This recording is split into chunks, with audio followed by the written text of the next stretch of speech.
Uy. Mga kaswabe, nandito pala kayo. Hindi ko naman masyado itong pinaghandaan dahil meron na tayong mic. Para po yan sa inyo, lagi tayo nag-i-improve.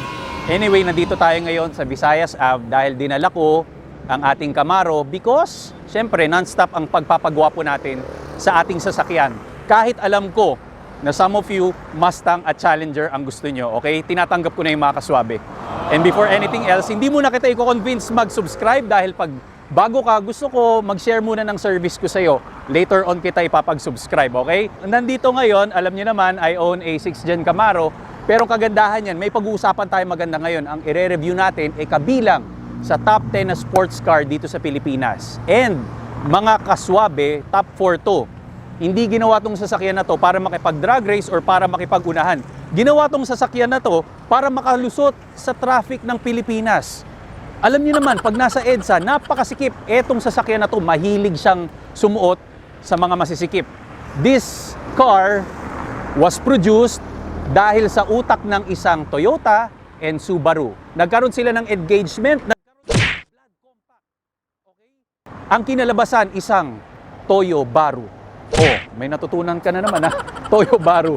Wherein dito sa Subaru, ang tawag nila BRZ, dito naman sa Toyota, it's Toyota 86. Ang pinag-uusapan natin mga kaswabe is none other than, ikaw, hindi, biro lang, yung Toyota 86. Nakita ko siya, kulay white, pero as of today, very mean looking niya. Bakit kamo? Nilagyan siya ng brushed gunmetal. Wherein dito sa Camaro natin, ang nilagay dyan, matte chrome gunmetal. Nung ginawa tong sasakyan na to, galing to, direct descendant to ng isang Toyota AE86 that was manufactured noong 1983. This one started noong 2012. So as of today, 8 years na po silang nasa market. And this one, it has a version of facelifted. Pero eto muna, babalikan muna natin ito mga kaswabe kung worth it ba pag bumili ka ng isang used na Toyota 86 as of today. And alam ko yung mga kaswabe, nakikita ko yung mga request nyo, gusto nyong mag-test drive tayo ng isang 86. Later on, babalitaan namin kayo kung anong feeling pag nag-drive ka ng isang sports car na Toyota 86.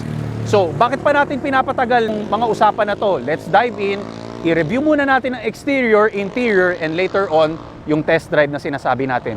Tara mga kaswabe, samahan niyo ako.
And yes mga kaswabe, of course, it's our favorite. It's the front fascia of a Toyota 86. At ang kagandahan niyan mga kaswabe, dito muna tayo. Ipakita ko sa inyo, this is the headlight of 86, wherein it is inspired by an eagle claw. Okay? Pag tiningnan mo, claw ng isang eagle. Then, as you can see, ito yung daytime running lights niya. And at the same time, you have projector lights inside. Then after this, pagbaba natin, ito ang pinaka-turn signal mo. And of course, you have fog lamps. Sana dito sa 86, no, meron lang option to have an extra splitter dito sa baba or extra lower lip spoiler. Kasi pag makikita mo, medyo bitin lang ng konti. Hindi naman ako nagre-reklamo, hindi naman choba, pero better looking sana pag medyo in-extend pa nila. Kasi may parang pangil dito sa kabilaan eh, no? Then you can see this, we have an opening grille wherein flat black ang kulay niya. Pag tiningnan mo yung hood ng isang 86, meron siyang body line dito pero habang lumalayo dito, nagfe-fade siya. Ang pinakahalata na body line is dito. Of course, you have the Toyota logo here. Then dito, it's all about yung pagiging madulas ng hangin. It's all about the aerodynamics na tinatawag natin. This is the front fascia of a GT86. You have turn signals dito. At the same time, you have here also 235, 40, 18. 235 meaning to say yun yung thickness ng tires natin. Pagdating sa sidewall is 40, then 18 inches ang diameter ng tires. I like this color because doon sa aking Camaro, gusto ko rin ganitong kulay. Being gunmetal, medyo ang plano ko sana light or dark. Hindi ko pa masyado napipicture pero malapit-lapit dito sa kulay na to. You have a rims na para siyang spider spokes.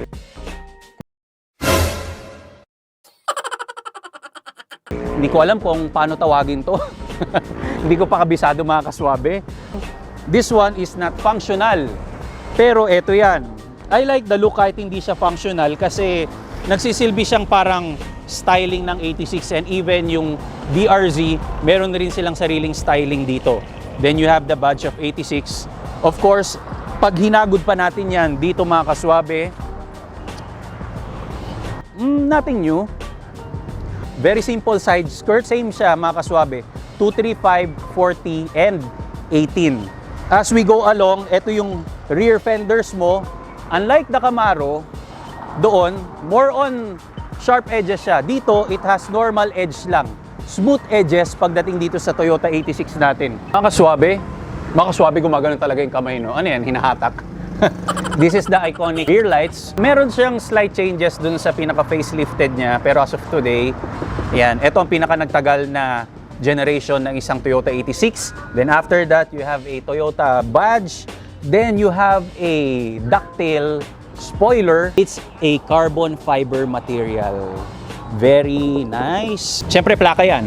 You have HKS full exhaust. Later on, makikita natin kung anong tunog ng isang modified na exhaust. By the way, mga kaswabe, meron akong gusto sa inyo iparating. This one is modified, okay? So, tingin muna kayo mga kaswabe. Di ba ang pangalan ng Toyota 86 is yung 86? Good to know. Ang diameter ng stock exhaust ng isang Toyota 86A is 86 millimeters. That is equivalent to 3.3 inches.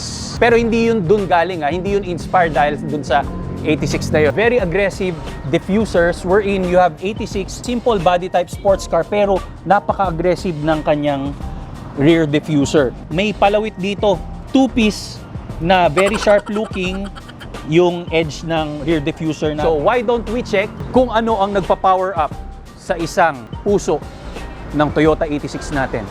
So let's do this. Mga kaswabe, ito yan. Good to know also. Paano nga ba nagkaroon ng engagement ang Toyota and Subaru? Toyota built the bodyworks, built the exterior, interior, and yung pinaka-skeletal system or yung chassis ng isang Toyota 86. Pero, ang Subaru, anong pinaka-contribution niya? It is the heart of the Toyota 86. Yun po yung pinaka-makina ng isang 86. So ipapakita ko sa inyo ano yung pinag-uusapan natin. Of course, you have a old-fashioned hood stand. Then ito yung tinatawag ng Subaru. As you can see, you call this the Boxer engine. Bakit siya tinawag na Boxer? Ito, it's horizontal, horizontal, horizontal, horizontal. Meaning to say, para sa nagbo-boxing. Okay? Pag ganun yung kilos ng makina niya dun sa loob. And at the same time, this one, it's a 2.0 liter, has 200 horsepower, 0 to 100 is 6.3 seconds. Ang pinaka-maximum na power niya or speed is 210 to 226 kilometers per hour.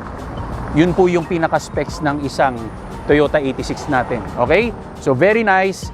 And kung makikita mo yung makina niya, nasa gitna, pinakababa siya, para ang explanation dyan yung center of gravity ng sasakyan para mas maging agile yung paggalaw-galaw ng isang Toyota 86. Buksan natin yung makina and iparinig ko sa inyo ano yung exhaust and at the same time, ano yung tunog ng isang engine ng 86.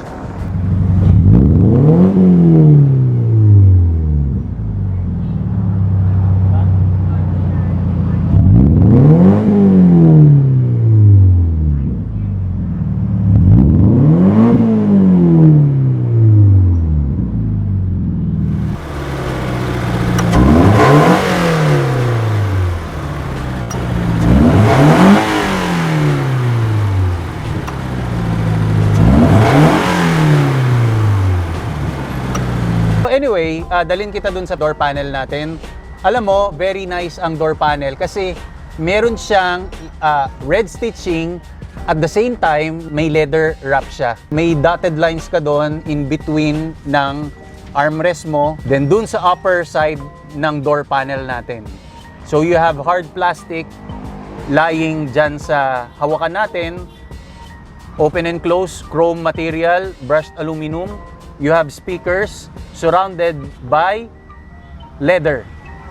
And parang cup holder ang lalagyan niya doon sa door panel natin. So if you have 1, 2, 3, 4, you have parang 4 na cup holder. Pagmamalaki ko sa'yo, this one is 2013 na Toyota 86 pero very nice ang seat. It's a racing type seat, cloth nga lang, two-tone, red and black. Then everything here is so nice and nakalawit dito ang bolstering niya, ang ganda ng shape niya. Then you have brushed aluminum material dyan sa lower seal natin. Hard plastic but it's a carbon fiber. Ayun nga sinasabi ko mga kaswabe, this one is a 4-seater sports car.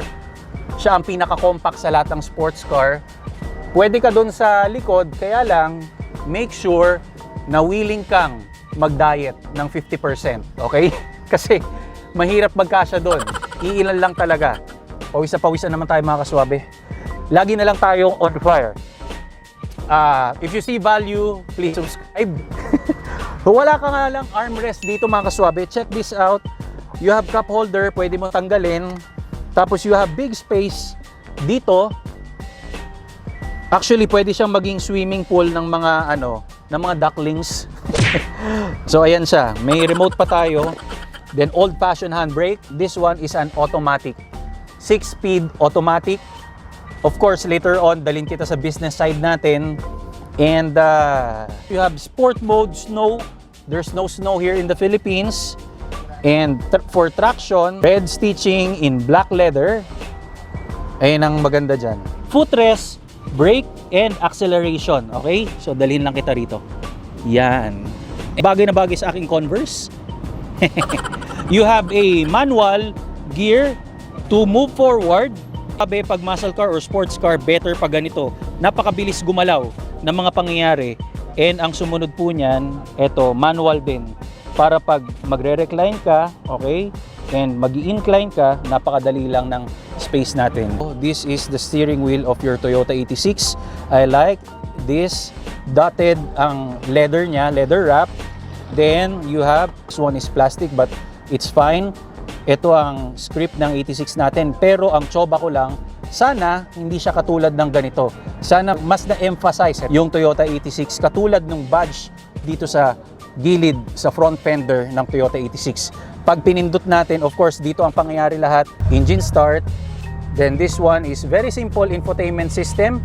I don't know if pang-entertain na siya.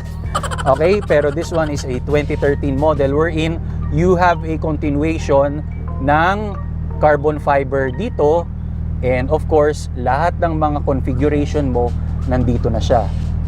Aircon, and yung blower mo, is it sa baba? Ang gauge clusters natin wherein you can see is it's all analog. Okay, this one is your speedometer up to 260, pero again ang maximum speed niya is 226 kilometers per hour. That's RPM up to 7,500 RPM. So pag pinindot natin ang gas, ito siya. So that one, then of course your fuel, your handbrake, and your cooling system temperature. Okay? Very nice dito. Maganda ang diameter ng steering wheel ng isang 86. Hindi siya ganun kalaki. And you have these paddle shifters. I think this is some kind of metal. I'm not sure. It's hard plastic. Pero it's the look is fine. The taste is good. The look is fine. The texture is some kind of plastic to shift up and shift down. Okay, yan yung mga kaswabe. And of course, this is the dashboard wherein you have big space. Hindi lang natin kayang sukatin. Then, ayan yung mga panels natin. Tour lang kita, ha?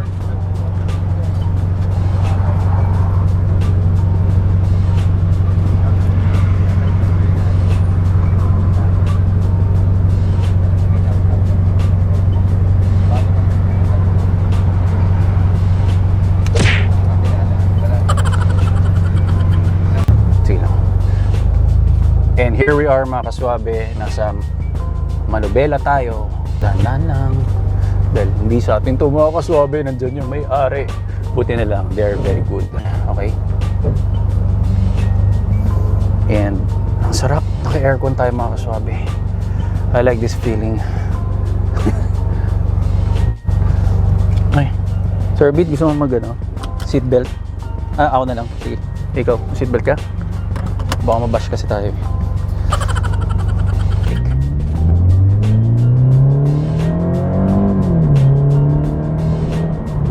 This one is 2013 model but it's very fine.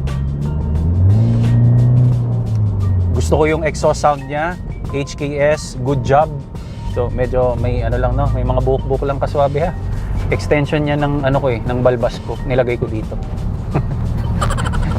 If choice mo ang mag Toyota 86, brand new or used, very nice ang niya, ang space dito sa driver seat. I recommend thumbs up dito. And yan. So lahat pinapansin natin. Maganda ang posture ng aking upuan.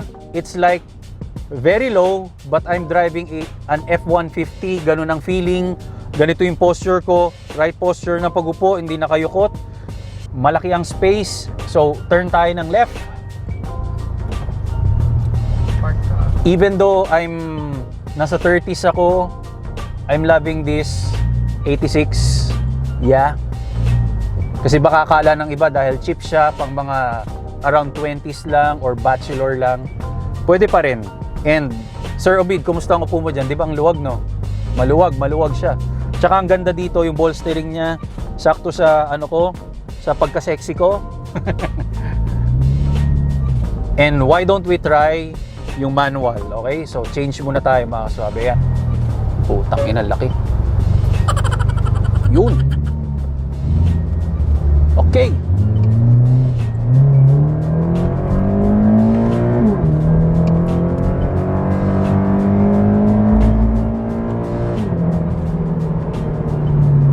Yes, kwento ko lang. Akala ko very late yung response niya. Pero when I shifted sa first gear up to second and third, nakadiretso tayo kanina, it's fine. Not that very responsive, pero at least medyo nasa timing pa rin siya. Yung 200 horsepower niya, maybe that number is very small, pero pag nandito ka pa rin, it feels fast pa rin. Diba? So medyo traffic lang dito mga kaswabe, and I hate this. Okay? Pero alam mo, I can live, ang pinaka-importante, if I'll get this car, and this is my first car, I can live with it. Meaning to say, everyday use, no problem. Ang diferensya lang ay yung mga tao lang dito sa likod mo. Pero if you are here as a driver, everything is good. Hindi mo mararamdaman na compact tong sasakyan na to. Maybe if you own Miata, hindi ko pa na test drive yon, pero pagdating kasi sa dimension, mas maliit yon. This one, maliit siya, pero medyo mas mahaba, mas matangkad, mas makapal siya compared to Miata, kasi kasama rin yun sa mga top na sports car dito sa Philippines. Okay?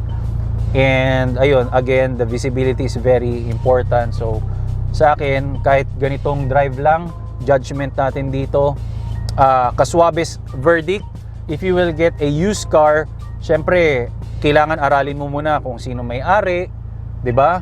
Ano yung personality, ano yung trabaho, etong tao na ba to,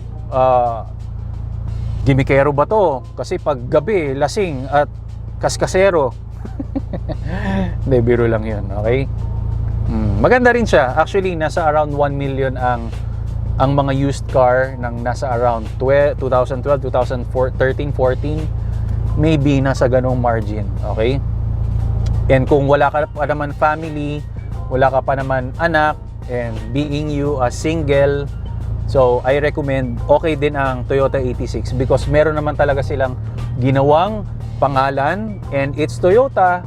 Medyo mas madali ang mga piyesa nito. Yun yung isa sa mga advantage having a Toyota in your garage. After nito, ano muna tayo? POV muna tayo kahit traffic. Okay?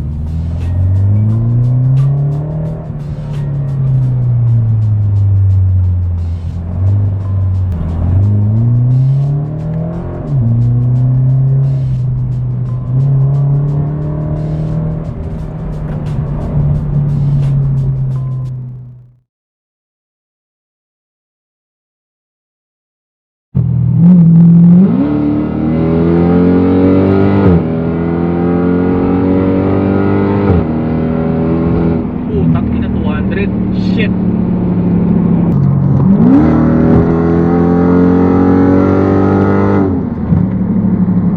There you go mga kaswabe. Biruin nyo, ang nangyari na sa kwento for today is 8:30 ng umaga. Umalis ako ng Olongapo expecting 2 hours pero dumating po tayo ng 1:30. Then ang nangyari, nag-vlog tayo ng sasakyan, hindi tayo nakaabot ng Camaro ngayon kasi unhealthy na yung ilaw niya. So babalik tayo tomorrow. And babalik tayo ng Ford. Then meron tayong kasang pupuntahan para tuloy-tuloy ang magiging review natin. And ang kagandahan yan mga kaswabe, road to 100k na tayo. Sana tulungan nyo ako.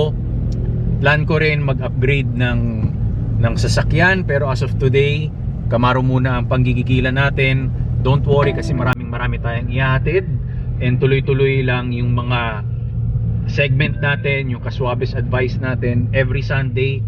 Always leave a comment kung kaya kong sagutin yan. Ganun na lang gagawin natin. And syempre kung meron kayong mga thoughts and any idea about sa Camaro natin na dinadrive, sayang hindi pa rin okay. Dahil pag naging okay, magkakaroon tayo sana ng segment ng Camaro on the road.